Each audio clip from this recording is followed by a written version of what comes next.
Okay, in Chapter 4.4, we're working with problem solving using systems of linear equations.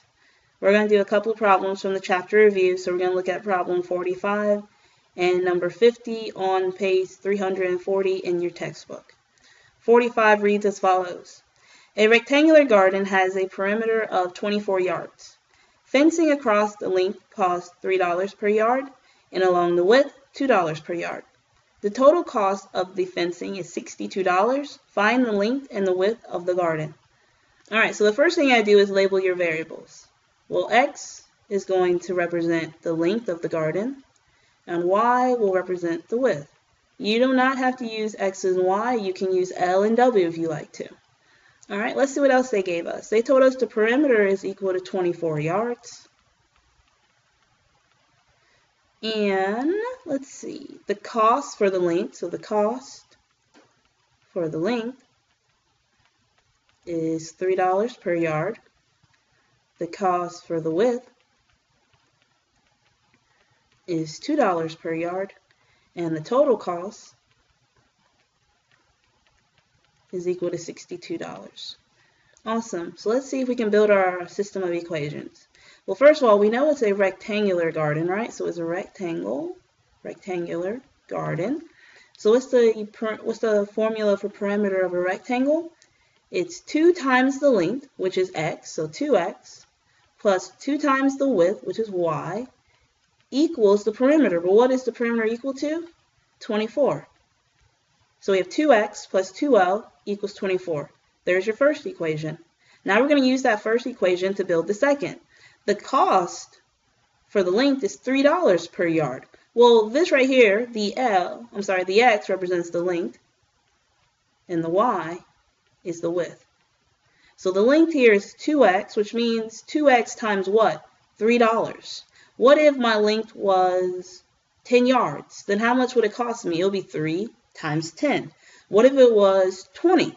Then it would be 3 times 20. And remember, length has 2 sides. Let's draw the garden. Here's the length. Here's the width.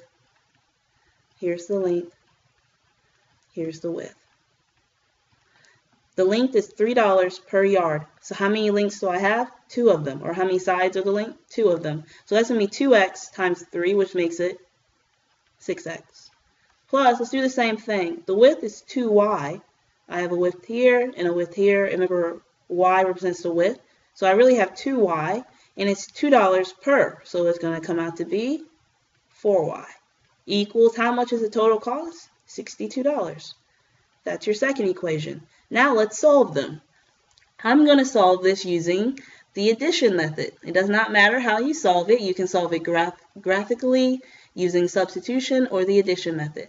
I'm going to solve using the addition method, which means I need my coefficient, I need my coefficients for the x or for the y to be equal but opposite signs. Well, how about we work with the y? All right, so this has a coefficient of 2, and this one has a coefficient of 4, which means I need to multiply this top equation by -2. Therefore, their coefficients will be equal. And this turns into -4x minus 4y equals -48. Don't forget to multiply -2 by everything in that equation. And this one stayed the same. 6x plus 4y equals 62. And then you add the equations together. So I'm adding, and I get 2x. My y's cancel out.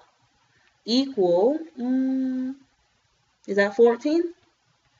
2x equals 14? Yes, it does.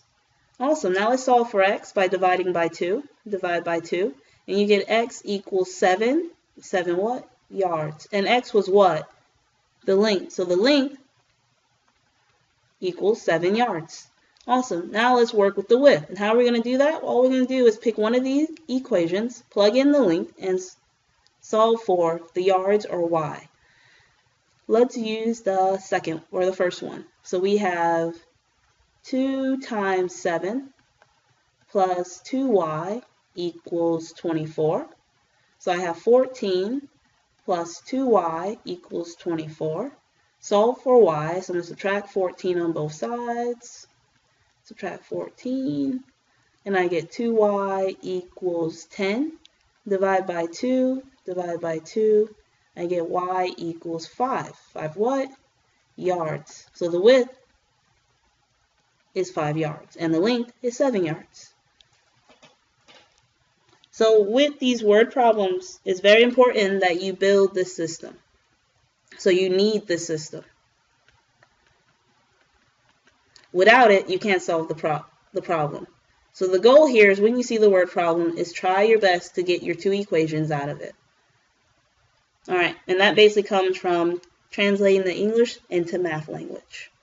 And then when you get your final answer, make sure you're writing it back in English. The length is 7 yards. The width is 5 yards. Alright, number 50 reads as follows. A chemist needs to mix a 75% salt water solution with a 50% salt water solution to obtain 10 gallons of a 60% salt water solution. How many gallons of each of the solutions must be used? Alright, so just like in number 45, the first thing you need to do is label your variables.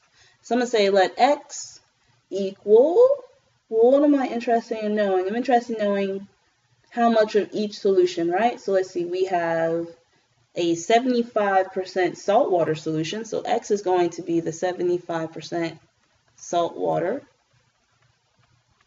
solution, and y is going to be the 50% salt water solution.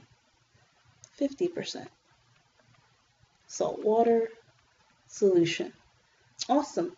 So let's see if we can start building our equations. So it says they're going to use the 75% and the 50% to obtain 10 gallons. So the total amount has to be 10 gallons. So if I take x plus y, their sum has to equal 10 gallons. That's the first equation. Now let's see here. 10 gallons of a 60% solution. Well, the word of in mathematics means multiply. So you want 10 gallons of what? 60%. So that's 10 gallons of 60%. Of means multiply. Okay? Awesome. Now, x is what? It's the 75% salt water, right? So that's 0.75x plus, I'm going to run out of room, y is the 50%. So I have plus 0.5 y equals 10 times 0.6. So let's go over that again. The total amount has to be 10 gallons. So x plus y should give me 10. Well, if I take the 75% solution and add it with the 50% solution, I should only receive 10 gallons of a 60% solution. The word of means multiply. Okay, so this turns into x plus y equals 10. 0.75x plus 0.5y equals 6. If I multiply 10 by 0.6. And there I have two equations, right? Now I get to solve them. How about we solve them again using, let's use substitution this time since we used the addition method last time. Let's solve using substitution. So the first thing I need to do is solve one of these equations for one of the variables.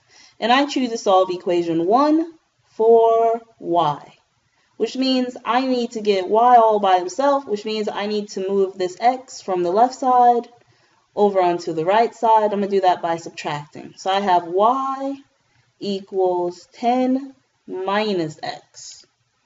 Awesome. So once I do that, I'm going to take this and substitute it in the other equation for y. So everywhere I see a y, I'm going to put 10 minus x. And equation 2 becomes 0.75x plus 0.5 times 10 minus x equals 6. And let's clean it up. So I have 0.75x plus 5 minus 0.5x equals 6. And then from here I need to solve for x. So I get my like terms together, and that gives me 0.25x, because I have 0.75 minus 0.5 plus 5 equals 6. Subtract 5 on both sides, and I get 0.25x equals 1. So subtract 5 on both sides. Subtract 5 on both sides equals 1. And I need to divide by 0.25. Divide by 0.25. And I end up with x equals 4. So you need 4 gallons of the 75% saltwater solution. Let's find out what you need for y. So let's see here. I'm going to use this equation. I'm going to take my x and plug it in and figure out what y is. So I have y equals 10 minus 4, which is 6. So I need 6 gallons of the 50% saltwater solution. Okay, and as I said before, once you get these equations, you're running downhill from there. But getting these equations are the important part with problem solving, because you have to translate from English into mathematics. And it comes, I mean, if you practice problems over and over and you get comfortable with how they look, you'll be fine.